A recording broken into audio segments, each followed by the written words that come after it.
911, what's your emergency?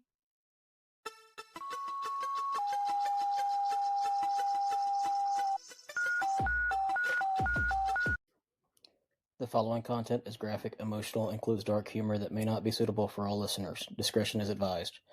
These stories are based on real-life EMS, military, and healthcare experiences. Calls are real, providers are real, names and details have been changed to protect privacy. They may be disturbing to some and are definitely inappropriate for HR department. Any medical or mental health discussion is personal experience, not protocol. Use your damn brain. Follow your local guidelines, and when in doubt, call Med Control. If you're struggling, don't do it alone. Talk to someone, a coworker, a friend, a therapist, or hell, reach out to me. I'll answer. Need help right now? Text or call 988 or visit 988lifeline.org. These things, it's like my whole logic on these episodes are it's going to be unfiltered, it's going to be true, it's going to be unedited, and that's how I prefer to do these episodes. Is to me that makes it more unique and more emotional and able to be connected to in the end. And just so real, hey?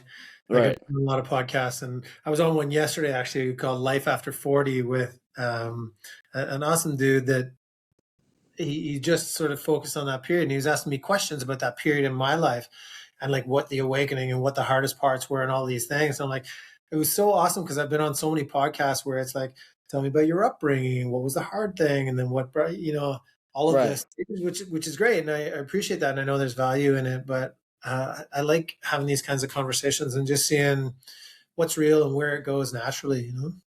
Very true.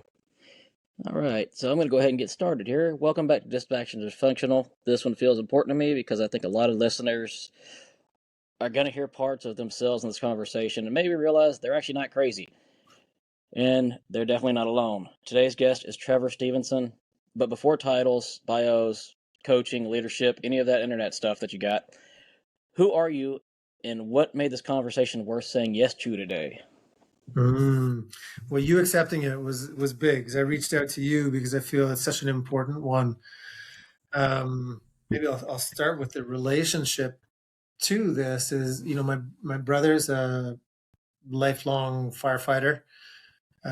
He's a captain now. Right out of high school. Actually, it was in high school. He did his co-op placement in our small town fire department. Oh, that's cool. Yeah, and I know there's stuff he carries that I'm proud to be able to have conversations with him about. And a lot of the guys I went through, guys, girls, went through school with as well, ended up being police officers. My wife and I own a leadership development firm, and so we have done this deeper work, and our work isn't your standard stuff. It really goes to the core of what's going on for you, what's creating your own personal trauma or having you relive the traumas that you've experienced. And we've worked with fire departments, healthcare, hundreds of nurses, and there's just a lot of people around me that I care deeply for that I know the compound effect of the work you all do is much more than the norm. And so I guess to answer your first question of who I am, I'm a lifelong learner that I'm my own petri dish. I'm number one study here about how my conditioned patterns keep me from being the person that I want to be in the world and what's the ripple effect of that. And then what it is that I can learn and shift and evolve into and then share. Really, it's why I love being on shows like yours, Chris, that the word is getting out that, as you said, you're not crazy and you're definitely not alone. This is the truth. And I hate to say it, I did feel crazy for the longest time, and I did feel alone until I actually started talking to guests like yourself, and actually getting the help I needed in the end was more important. But the ability to talk to people, as we were talking about before the show, is the amount of people I've had on the show that I've talked to, and the experiences they were able to share with me has helped me and helped a lot of my own guests delve into their own realities and help them heal in the end. And I think the job that we do, it does reward us for being emotionally suppressed, pretty much in a way. The dependable people, the ones who never complain, We never call out. We never really just slow down. We're always go, go, go, go, go. Everyone always praises us and says that's awesome. You're doing it. You're doing it. You're doing it. Meanwhile, a lot of us are dying inside. We don't know how to reach out to get the help. We don't know what the hell we're going through in the end. Reading your form you put, it looked like you did grow up in a culture where they taught you, confidence and capability, but not necessarily the self-awareness or emotional connection. So when you did that at a younger age, I guess, when you were growing up, how can you walk me through that? How did you learn to progress in the end? Yeah, it was after leaving that environment that, as you're describing, it doesn't reward emotional sensitivity, not the family environment, and not the home small town upbringing. And so number one was to leave the environment. Um, I wasn't at an awareness stage as an adult, as a practitioner, where I was capable or interested in shaping the environment. I was a product of it. And so my courageous act was to leave and follow my heart and start doing the things that I love and meeting new people, new cultures, learning new ideas, started reading all the books, starting from, the sort of uh, infant and infinite level of, Way of the Peaceful Warrior and Jonathan Livingston Seagull, and these great fables, that talk about the power of the mind and all that we can be. And I traveled the world for a decade and started guiding. That's And cool. yeah, and I started interacting with a lot of people who were either traveling like I was, and trying to understand themselves and who they want to be in the world, and just being able to make it up, or people that were kind of escaping for a couple of weeks and having conversations about them, about what drives them to keep doing that, then, if it's not something that inspires and empowers them. And so I started coaching, campfire coaching, at a young age, and then it naturally became this business that now is 21 years old.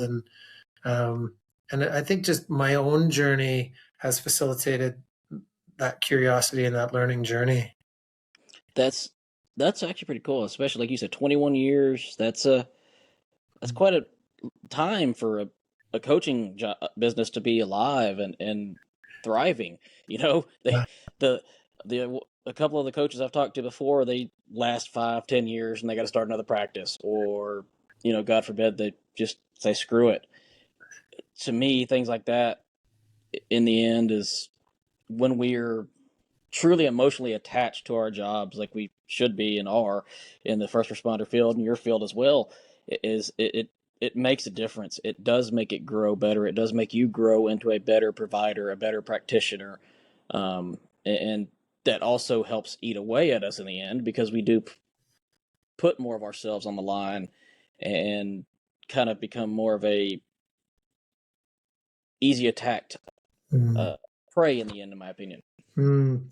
Because I was thinking about that, as a mentally to arrive at this conversation, and even as you're describing here, Chris, like you can't freak out, yep, or you can't say no, this is too much blood, you know, too much trauma, too much death, whatever is going on, too much violence. Y'all can't say that, and but it is absorbed in the body in some way, and then must be, and if it's not synthesized out, if it's not, if it hasn't been worked out in some way consciously, then it piles up, right? And like you say, if the norm is that we don't talk about it, then that's where the harm is really done. yeah, keeping it in is a lot worse than, God forbid, someone making fun of you. Um, that does happen a lot in our field. At first, I was one of the bullies, and I didn't think about it because I've only been in EMS 10 years. Yep, I've only been in EMS 10 years, and a bunch of the guys I worked with were a bunch of the old timers. They were always, "Oh, it's cool, just brush it off, don't worry about it. We don't talk about it anymore." Hmm. Okay, cool. So a bunch of the other newer people came in and I was training them, and I was like, "Hey, you're just a freaking pansy. You can't do this. Just get out of the work." And then I started realizing years into it that I was being a dick, and it wasn't the way it should have been. The way it should have been is, all right, you're new. Tell me how you're feeling. Tell me what's going on. Why do you think you feel this way? And start giving them some of the reasons. When I got into it, one of my very first calls was holding a dead 3-month-old in my hands, and it stays with you. Of course, it does, but if you don't talk about it, it stays longer, and it dwells, and it builds, and it turns into a snowball effect from hell. Yeah. Yeah. We need to metabolize it in some way. Absolutely. And I think of my upbringing similarly. Like I was that dick also. It was like I was the tough guy and, the macho guy and making fun of the other guys. But and at the root of that was just my own insecurities and looking for acceptance and belonging, and which leads then back to the family upbringing and the youngest of six and whatever, blah, blah, blah, Family. Yeah. Um, and, and, and so it's all what it was. And we have to have that forgiveness of self, and I hope you've done that, because we were just acting out all that we knew, all the tools that we had in that time, right? And if we knew better, hopefully we would have done better, and we know better now, and we are doing better. Very true. So why do you think it is that we seem to praise people like that, or keep egging it on, or allowing it to happen, I should say? It all comes from that same sense of acceptance, Chris. Dr. Gabor Mate talks about this a lot. He has some really great books that your audience, I think, would appreciate. The Myth of Normal, The Body Keeps Score. I can't think of his other ones right now, but he also just has a lot of stuff online, does a lot of podcasts and interviews and things. And he talks about acceptance versus authenticity. So if we were being authentic and we saw that, because most often we don't, like if we have evolved to any extent, we don't think that's funny. We don't think that's right or just, but we don't have the courage or the confidence to say it.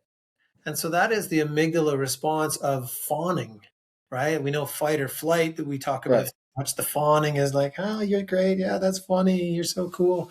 And that is because we see that person in some way has something that we consider superior. They have attention. We long for that. So we long for their attention. And that started all the way back from birth, where if we got that little spoon to our mouth with the Cheerios on it, then oh my gosh, look at my baby, you're so smart, you're so capable. But if we were upset and we threw the Cheerios, then it's like, no, bad, stop, right? And which one does our innate response move toward? Well, they move towards acceptance. And so we start to do things more and more toward acceptance. And then there's situations that lead more towards like the throwing the cereal, because that is a form of attention as well that some people get because they can't do anything right, you know? Huh. And so kind of screw it.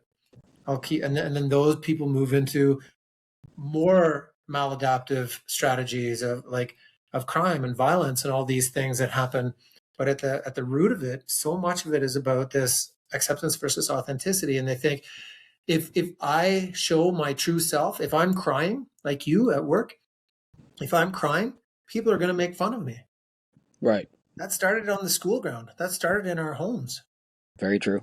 So we move more and more towards acceptance and doing things that we think will impress others. And we do it then for grades, and we do it with our looks, and then we do it to attract our first partner. And then we do it in the workplace, right? We put on these masks and no, of course I'll stay late. Yeah, I'd be happy to do it.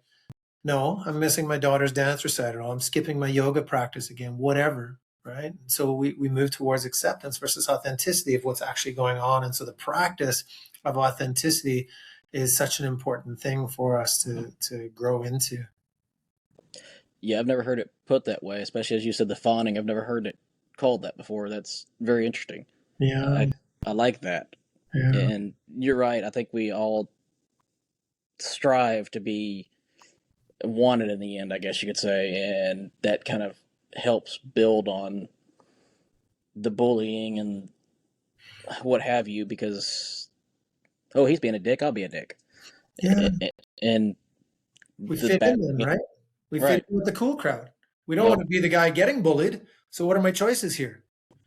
very true. If I put up my hand and say, "Hey, Dick, you're being a dick," what's going to happen? They're gonna make fun of you. Right? That doesn't feel good. The thought of it. Yeah. Yeah. What a world we live in, and that's only like friggin' look at it now with the internet, right? And social Oh media, God. right? So it's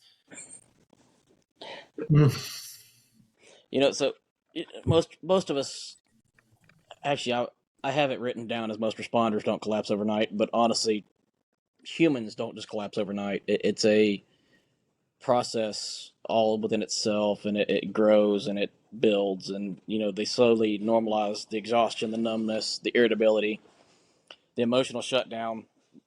I was there a few times, and they become distant to their loved ones just because they don't know how to get it out. They don't know how to uh, make themselves better. If you noticed something like that in one of your clients, how would you go about helping them, like, understand, hey, this is what's going on. This is what you should be doing. How about we fix it this way? yeah, it always starts with the self. Also in consideration of our conversation, I looked up the rates of divorce, disease, suicide in first responders versus the rest of the population, Oh, yeah. all way above, right? So it's part of the culture, but it's part of the who I am as well. When you think of first responders, what's their job? It's not that I'm responding to myself first. It's I'm responding to somebody else first. Yeah. I have another poem that I wrote for that nurses. The last thing we did with a big crew at a local hospital here, and it was about that, how I'm serving everybody's needs before my own, and that my myself is crying out for that attention. And that is the self empathy part again that so few of us learned.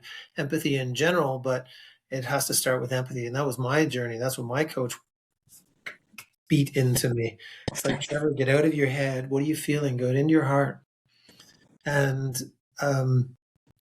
that is it, Chris. Like where I coach all people first. If we look at any situation, whether it's work or just the thoughts in my head or a conversation with my spouse or stuff going on between me and the kids, we have to work on that connection to self, understanding my reactivity to the thing that just happened or my reflection of the thing that just happened. It wasn't, it wasn't holding the 3-month-old lifeless child. It was like all my thoughts about it that Yep. hurt and continue to hurt. Right. So it's what we make meaning of in our mind. And for better or for worse, one of the few things we have control over is our thinking and how we choose to act. And so the best thing that we can do is recognize that foremost we need to pause and take care of ourselves. That again, the amygdala hijack, fight, flight, fawn, freeze, faint, any of those are the amygdalas, like our reptilian brain's natural order to take care of us, but it doesn't know the difference between a life-threatening event or just like my phone dinging at 4:30 with the boss saying I need to stay late. Like we get that same like dump the cortisol and adrenaline that's going to have you, lift that car off someone's leg, or dump the same emotional cocktail into our body just because I know now I'm going to miss my daughter's dance recital. We get the same stress response in the body physiologically. And that then, as us age, creates disease. And like you were saying, it doesn't happen overnight.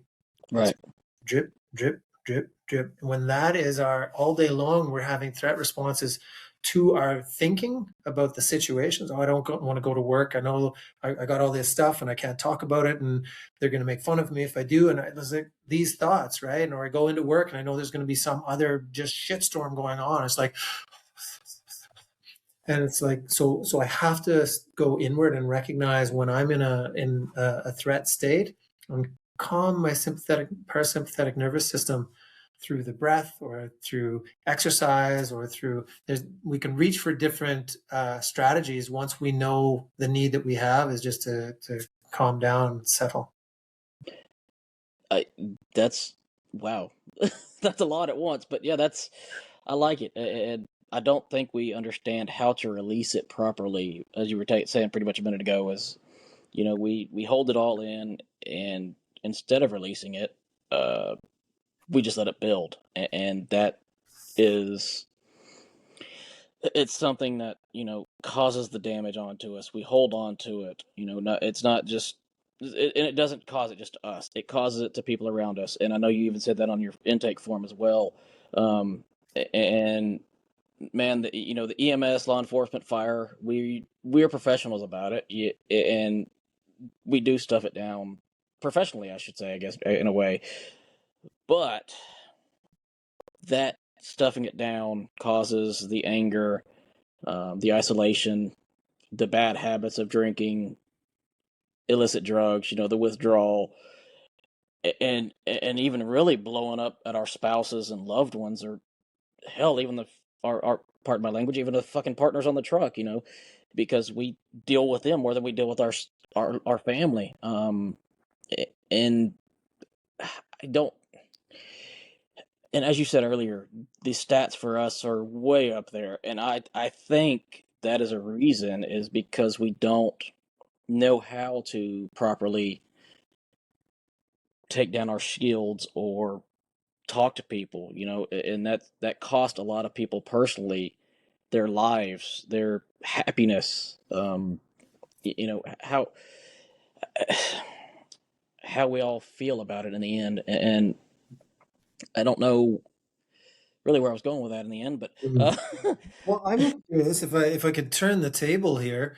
Like, how do your colleagues receive what you're doing here with this show? Or like, do you have that courage now to like live this out in the EMS world? And like say, God, that was really scary what we just went through. How you feel about it? Or that was really stressful. What's going on for you? How is that received by your colleagues now? now, most of my colleagues actually listen to my show, and they are coming around to it. And it's actually starting to build, to me, the more that the crews are able to talk to each other about that, it builds a stronger bond. It builds a stronger sense of trust between the crews. Uh, and that, to me, is bigger than being able to talk about it, because without a stronger crew, you're not able to properly adjust, overcome, adapt, if you will.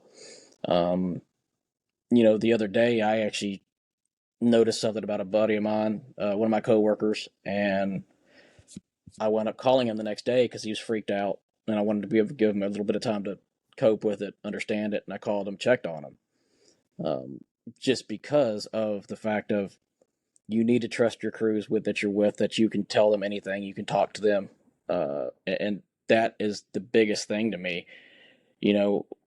I don't know how to get people to understand more that, when you become more reactive, you don't detach, you don't become more numb, you actually start healing. Mm. If you keep it in, you detach, you become numb, you stress your relationships out, you cause your family to notice things about you that you don't even notice. And I'm sure you've actually seen that in your side of work as well. I'm sure you deal with the families as well, and their words and actions are probably just as important as your client. Yeah, that's it. And we've also grown up in a culture, Chris, where like it's so easy to not accept that response. It's like, and then it becomes a hierarchical thing. Obviously it's still quite a male dominated, these fields that we're describing. Yeah. Right. And so we kind of can pull the patriarchy card as well and say, don't talk back to me, or think that we're right, and that, and again, you live in a command and control environment, which is necessary for people's survival. And so how do you now turn that off when your kid is, talking back to you, air quotes for those who are just listening? And I was on that show yesterday, and like how that has been one of the hardest things to receive, but almost also one of the greatest teachers. Like when a child will have a real conversation with us about how they received my parenting, and so, yeah, to be able to, for me to be able to hear, but I don't need to hear it. It's dad who needs to be able to hear it, or mom. And I've seen it. I've worked offshore. I've worked on land as a medic. You know, honestly, the guys that I've worked with have been absolute machines when they work. They're calm in the chaos when I need them to be calm in the chaos. Everybody trusts them. Mm-hmm. I've worked with captains. I've worked with offshore installation managers that have been the damnedest people I've ever met in my life. They could turn a switch in their head in a fucking instant, and they could be joking with you, and the next minute they're like a Marine Corps sergeant. It's funny. And the sad thing is, one of the guys I worked with, he did end up killing himself offshore. And I think that is because he didn't know how to get it out. We all go home, we get and sit in the silence, we sit in our driveways, just because we don't know how to transition back. And that's not just first response. Don't get me wrong, if anyone's listening that's not in first response.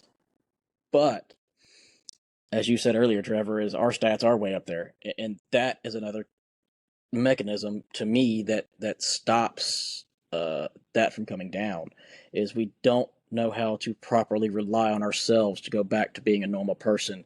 We're always in that, life or death situation in our own heads, and we always live it 24/7. Yeah. Again, compound effect, right? You've got that, and our lack of education around emotional intelligence and conscious communication, right? That right there, I think, is 100% true too. And the whole psychology behind it is interesting to me. On that, it is, we seem to be trained on psychology, but I don't think that they could delve into it 100% with everybody because of how vast it is, how much it can change. And again, that's why everyone has their own specialties. But a lot of it is burnout in the end, I think. And that starts to cause the irritability, numbness, emotional distancing, functioning without the joy of your job. I love my job, and about 2-3 years ago, I was dreading going to work every day. I love it now, but I found a way to release what I need to release. Yeah. Have you shared that with your audience? I have. Yeah. Is that This has been my way of releasing things here, is this podcast. You got to find a hobby. You got to find something outside of your normal everyday life that will give you joy, will be able to help you learn, to delve into further experiences. I have a former partner of mine who, he was actually a very famous TikTok star at one point, and that started causing him more issues because he enjoyed it at first, and it started becoming a job. He hated it. It started making him hate work because he couldn't do it at work. He started hating it at home because it was always, I have to do this now, I have to do this way. And ever since he left TikTok, now he's mountain climbing. He's doing CrossFit. He's doing all kinds of crap, and it's amazing to see him grow like that. Yeah. Um, we should all challenge this thing we were talking about, the whole suck it up and power through culture. Honestly, the first response culture says we care about the mental health now, but I don't think a lot of people are actually opening up about it. Like we said earlier, they feel like they're going to get judged. They feel like they're going to get sidelined, or oh well, you may not be able to be working on the truck today, or you may not be able to respond to calls today. Hell, even police officers. I've been talking to a few of them lately, and they're scared of saying it out loud because, oh well, I shot this guy, and now I feel bad about it. That's a natural occurring reaction you should have. Yeah. Just because that is part of your job does not mean that is how you need to live. And so where I'm going with this is, why are we still so bad at talking about it honestly? Why are we so bad about opening up about it? In your opinion, I know we kind of covered a little bit of it earlier, but Yeah, and so I'll guide us right back there. It's the acceptance versus right, authenticity. It's that we were born into judgment. Oh, you're such a cute baby, or you get, oh, the grades you got are so good. Oh, look, you got another award at soccer, and then the literal grading system, the pass, fail, the A, B, C, um, and the judgment, and again, just the exponential pace of how judgment evolves with social media now, and especially for our young people, right? It's always a comparison, and so that judgment is huge within us, and so when we're afraid of speaking, which is again the root of what you were just describing, Chris, my fear of saying what is going on for me. Well, number one, I don't think I have the right language, so it's going to be all like blah, and I might cry and blah blah blah. But the real, like, what's behind that is a fear of judgment, yeah, which is real, right? very much. An interesting twist on that I'll challenge your guests with is, I am actually judging you, thinking that you will judge me. And so if we can hold on to that one and say we're the one judging, thinking that if I tell Chris that I'm having a hard time, or that my wife and I are going through this thing, I'm judging you, saying Chris won't understand it, or Chris will say, I don't worry about it, suck it up, or oh, you'll be okay. And so I'm thinking that you are going to think badly, or judge me. And so it just takes this courage, just a second of courage. And so, and you all live on courage. And so and it's funny, like, again, dudes especially will jump off anything, jump into anything, like whatever, but have a real conversation, Ain't happening. oh, scares the hell out of us. And so it's that moment of courage, again, whether it's our wife or our child or our boss or our colleague. It's like, can I just own something, like share something real and authentic? It might be not come out the right way, but what it will do is open something up, that if I'm willing to kind of stand in that fire and keep going and saying, sorry, I saw your reaction, I didn't mean it that way, but I just, and fumble our way through, we're progressing. So it's that moment of courage to, like, let go of our judgment of the other person, thinking they're going to judge us, get ready for the shitstorm that might come when we actually say it, and stick with it so that we can grow beyond it, that we can evolve. Then things will actually change. Someone has to go first, right? It's what you're doing here, Chris, and you described it, the culture, the crew, the team around you. You're seeing a shift.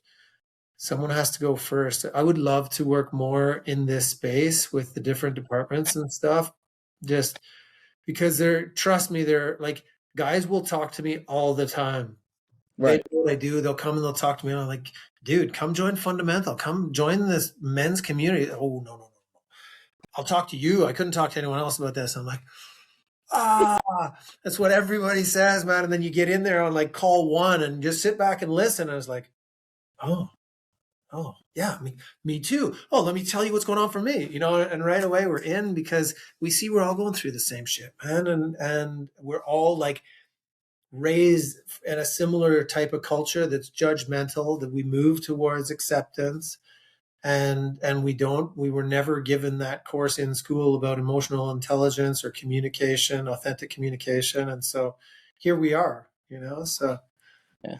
second. I've never thought about it put that way, like you just put it. Is the reverse thought of the judgment either?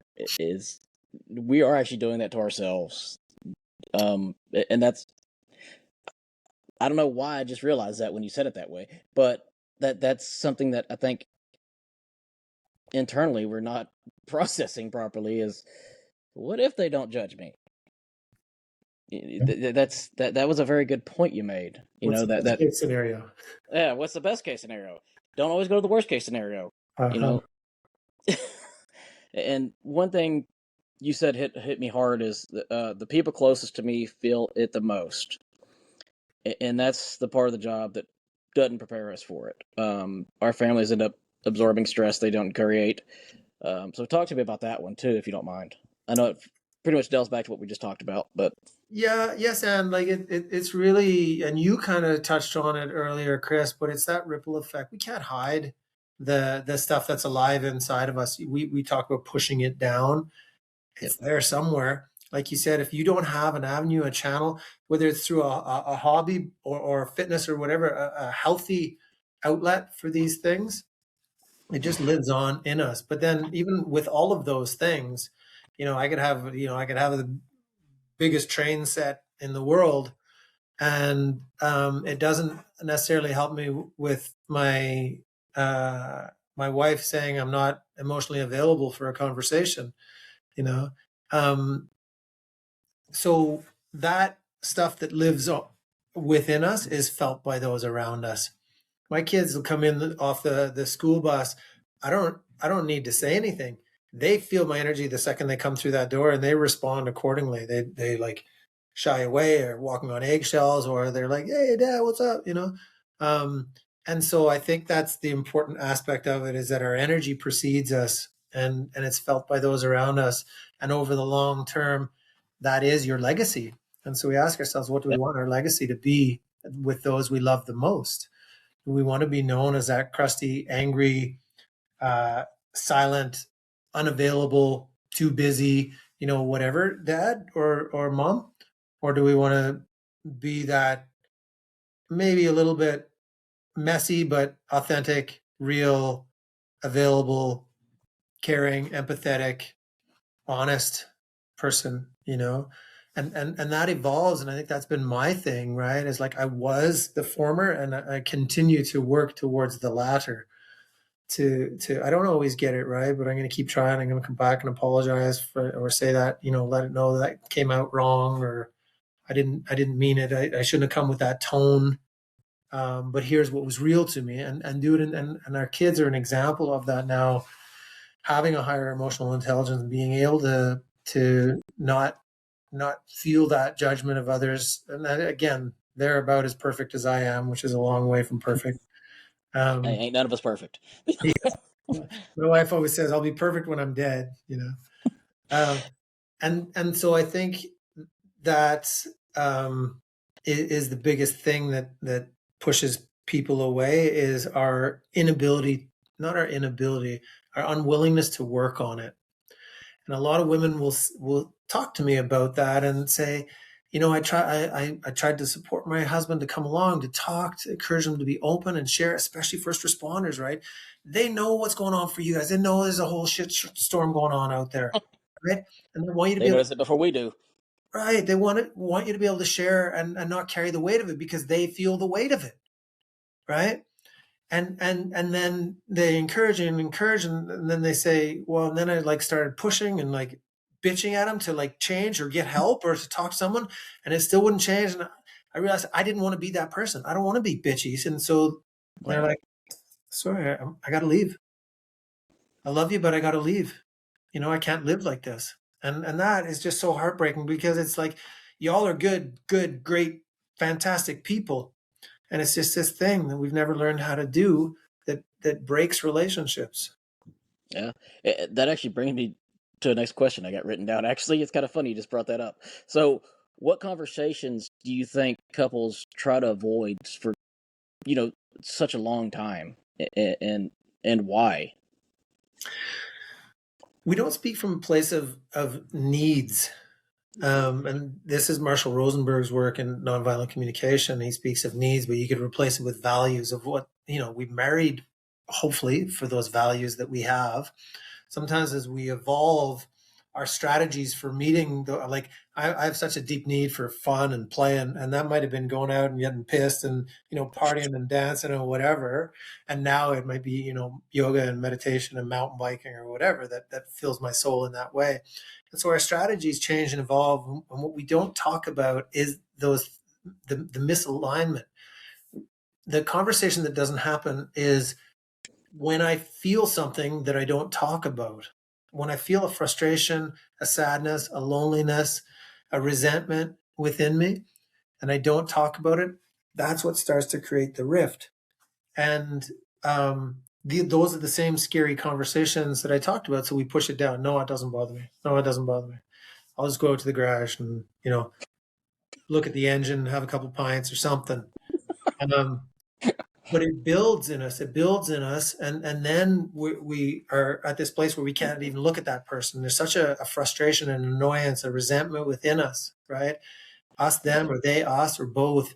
And so it's really like getting attuned to when my need for connection, for support, for love, for alignment, for honesty, whatever those needs might be. And again, we were never taught the language of these needs. And so what I want is this from you. I want more sex. I want dinner on the table at 6. I want my kids not to talk back to me. And those are wants. Underneath those are our needs. And so that might be a need for connection. And what are the different strategies that would meet my need for connection then? Well, it doesn't mean I need to have sex 5 times a week or something, right? That can look differently. And if there's an openness on our part to address it from a needs base versus you need to do this thing for me so that I will have a better experience, then we've got a better shot at it happening, because we can guilt people, and we do, into that, right? You don't know my story. You don't know what I'm living with. You know how hard I'm doing. All I'm looking for is a little affection when I get home, da, da, da. And it's like, and that can work for a while until it doesn't. Yeah, I think you hit a a nail on the head with that one, in my opinion. To be real, not my experience, of course. I've had that experience, and that's why I was like, oh wow, I just realized this. It doesn't happen anymore, but it's like, wait a minute, Yeah, that yeah, makes sense. That was me. 100%, man. Yeah, well, I dare to say we all go through it, And that's something else that um you said as well, as you put emotions are information. And that's not something that most responders were taught growing up, as you said. Actually, none of us really are. Um, we were always taught, like we've been saying this whole episode, is we ignore it, push it down, stay productive. So when you do start slowing it down enough to actually pay attention to yourself, to pay attention to your family, I think, and you can correct me and build on this, but I think that the slower you go to it, the faster you're able to build yourself back up to where you need to be. Slower you go toward what? To build yourself back. So, like, say, for instance, we were just talking about the wants versus needs. Mm-hmm. So, just to start with something like that at home, you know, if you're not doing it all now, maybe once, twice a week to start out with. Start slow. And Communication. right, and just start building. 100%. Yeah, I know, like, everything we've talked about here can be, it's the right audience drinking from the fire hose, but um, it's a really great point that the one thing, if we can have that self-empathy, if we can just start there, Chris, of just the noticing what's going on for me, and I can, again, blanket statement, but I'm going to say 95% of the time, what I need first is calm. And if I can find strategies, that because it's, again, it's that emergency response, my amygdala is going off saying you need to run or you need to fight, then or you need to pretend that everything's okay. That if we can just sit with the emotions, if we can be aware, and there's lists of emotions online that are free and easy access. You can get the emotion wheel, is really cool, and just try to name the emotion just for fun. Make a game of it. It's like, what was that emotion? You know, because we also name our thoughts as emotions. Well, I think he's just disrespecting me. That's not an emotion, that's a thought. If we have to put like that or like or as though, I feel as though you don't trust me. Not a feeling, that's a thought. And so when I think that you don't trust me, how do I feel? Oh, I feel frustrated, or I feel lonely, or I feel scared, you know? I feel that you're an asshole. It's also not a feeling, you know, it's a thought. When I think that you're an asshole, I actually, yeah, I feel frustrated or I feel despondent or something. And so emotions are one word, there's an emoji for it, you know, and so pull up your wheel, and that's such a great place to start. And then know that the first thing you're going to need to do is find calm, and try to do that in a way that's not harm, that's not shopping or gambling or porn or smoking or drinking, but maybe push-ups or a breath or a walk in the forest or playing with your kids, or, you know, playing with the dog, throwing the frisbee, whatever.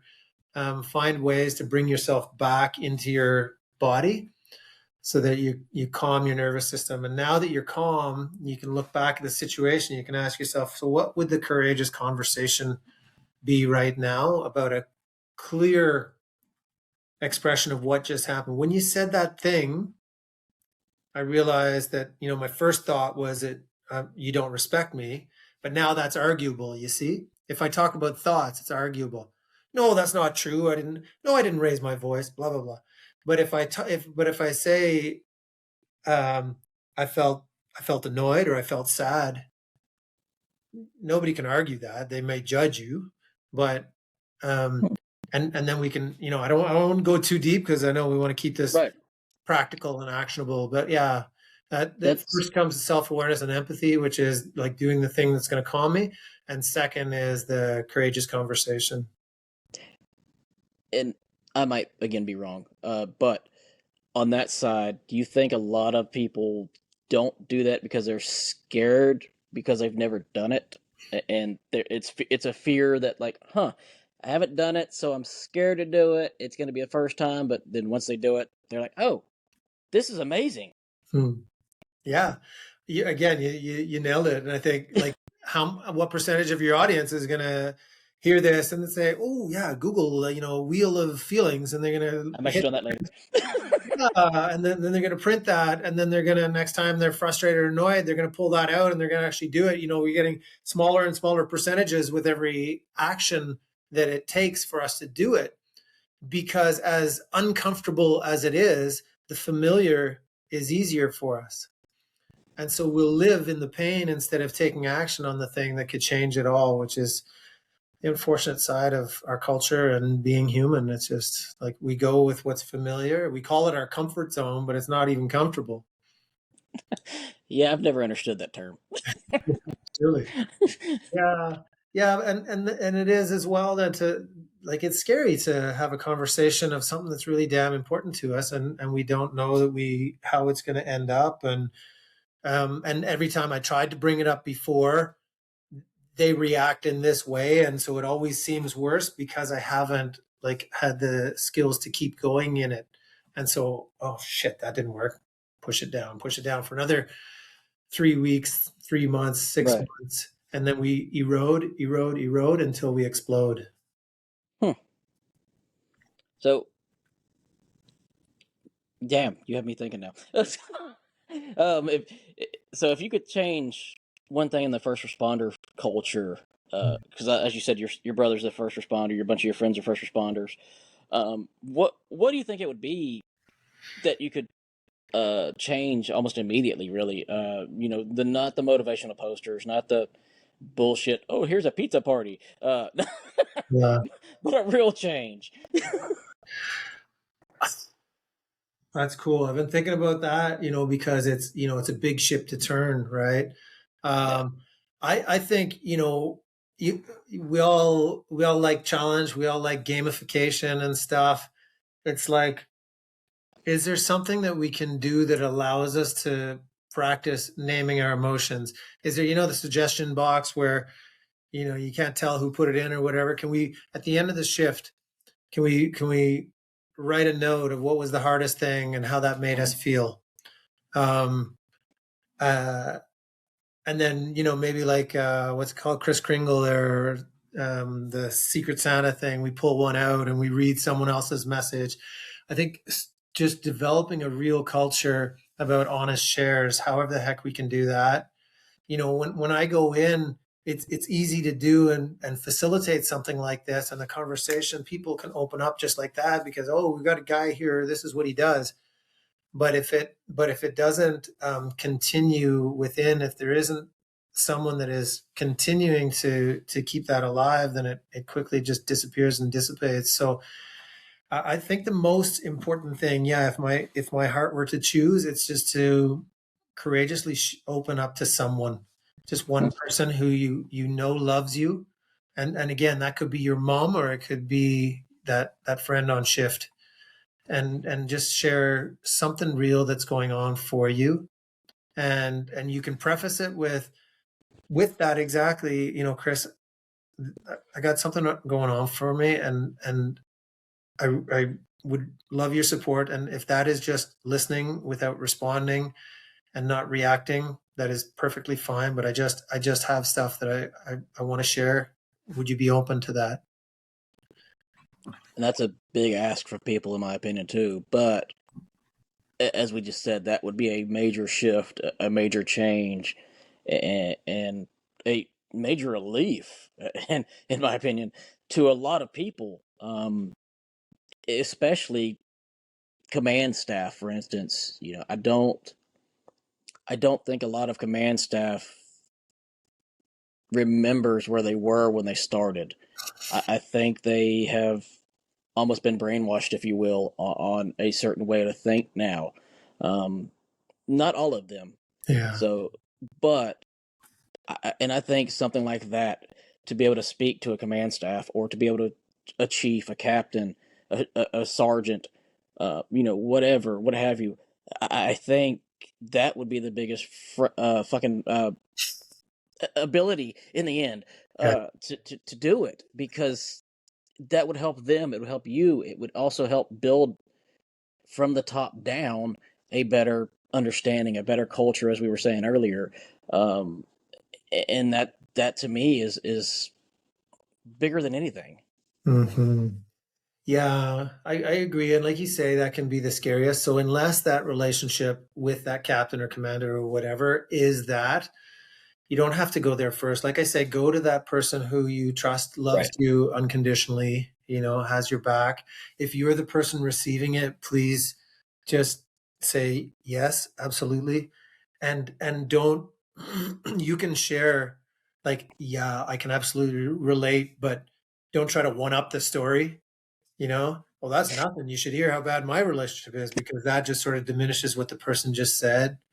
Um, you, Yeah. you can ask what they need, what would help right now. And they're likely going to just say, this already has, and just tell them, come to me anytime. That it gives me chills. That conversation saves lives, Chris.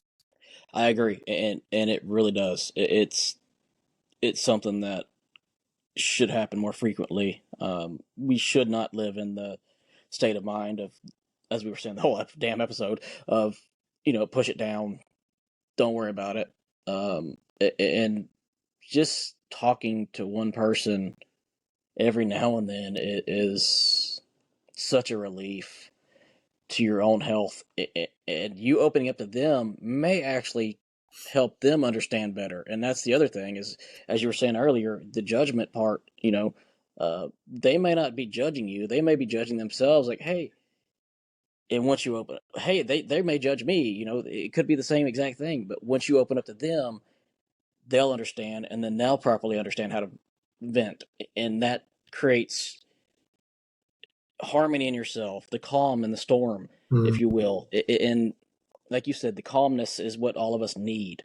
Um, and that does that. It helps build that. We all have to have certain building blocks to start.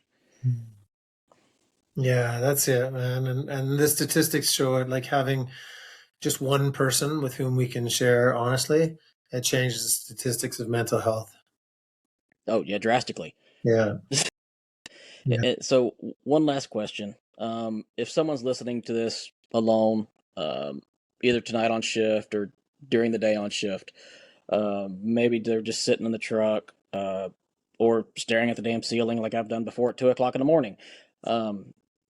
They're just functioning while at work, but they're quietly falling apart everywhere else. What do they need to hear from you today? We've said it a number of times as well. You're not broken. You're not alone.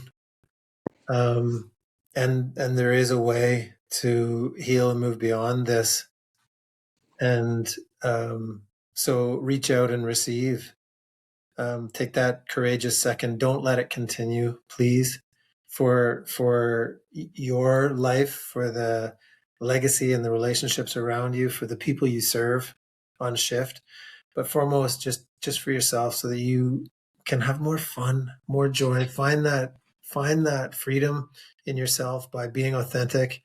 Like that's what breaks people, is just not being able to share. And Yeah. that we just break down on the inside. So take those deep breaths. Think through, who can I talk to? How can I open that conversation with, I want to tell you something. Can you receive it without judgment? And just take action. It's time. You're worth it. Very much so. Very much so. So if people want to follow your word, reach out, learn more about you or your processes, how could they find you? Where can they find you? Instagram is Fun Road to Freedom. And that's like that same concept we've been sharing, right? Is like freedom's out there somewhere, but I'm going to have fun on the way.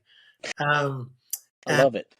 It's Trevor Bryce Stevenson on LinkedIn. And the website, just trevorstevenson.com, will take you to all the stuff. And let me be one of those people you reach out to, please, if you don't know who else to reach out to. I'm always ready to receive, and I'd love to connect and support. I love it. If you think it's too heavy to say it anyway. It beats a eulogy. You don't have to apologize for surviving however you can. You're not the reason things are heavy. You're the reason they're still moving. Need support right now? Reach out to me. Reach out to somebody. Text or call 988 or visit 988lifeline.org. You're not alone. Not in this job. Not in this fight. Want to share your story or connect? Visit critical-run.com or message the Facebook page, Dispatched and Dysfunctional. We're building this for you, for them, for all of us.